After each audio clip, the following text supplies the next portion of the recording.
அஸ்ஸலாமு அலைக்கும் வரஹ்மத்துல்லாஹி வபரகாத்துஹு. அன்பார்ந்த சகோதர சகோதரிகளே, ஈமானிய உறவுகளே, அபூதாவுத் ஹதீஸ் கிரந்தத்திலே பதிவு செய்யப்பட்டிருக்கக்கூடிய ஹதீஸ், அப்துல்லாஹ் இப்னு ஹுபைப் ரலியல்லாஹு அன்ஹு அறிவிக்கிறார்கள், ஒரு நாள் இரவு கடுமையான மழை பொழிந்து கொண்டிருந்தது. அன்று இரவு கடுமையான இருளாகவும் இருந்தது. நாம் அல்லாஹ்வின் தூதர் ஸல்லல்லாஹு அலைஹி வஸல்லம் அவர்களை தேடிச் சென்றோம்.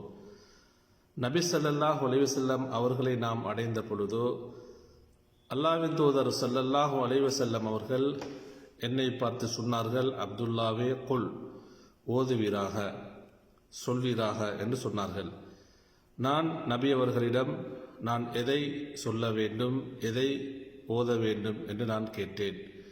அதற்கு நபிகள் நாயகம் ஸல்லல்லாஹு அலைஹி வஸல்லம் அவர்கள் சொன்னார்கள், குல் ஹுவல்லாஹு அஹத், சூரத்துல் இஹ்லாஸை ஓதுமாறு சொன்னார்கள். வல் முஅவ்விதத்தைன், பாதுகாப்பை பெற்றுத்தரக்கூடிய குல் அஊது பிரப்பில் ஃபலக், குல் அஊது பிரப்பின் நாஸ், சூரத்துல் ஃபலக், சூரத்துல் நாஸையும் ஓதச் சொன்னார்கள்.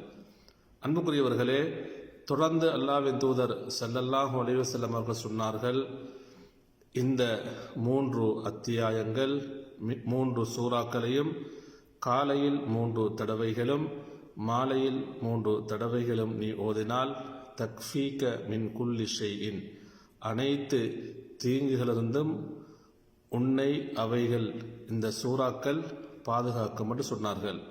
அனைத்து தீங்கிலிருந்தும் உனக்கு பாதுகாப்பை பெற்றுத்தரும். இந்த 3 சூறாக்களும் உனக்கு போதுமானது என்று சொன்னார்கள்.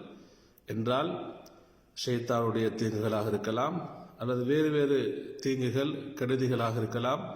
அனைத்திலிருந்தும் அல்லாஹ்வுடைய உதவியினால், நாட்டத்தினால் உனக்கு பாதுகாப்பு கிடைக்கும் என்று சொன்னார்கள்.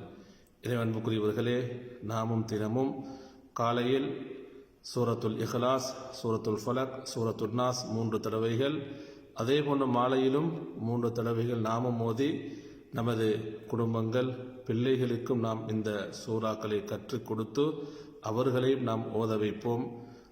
அல்லாஹு தஆலா நம் அனைவரையும் பொருந்திக் கொள்வானாக.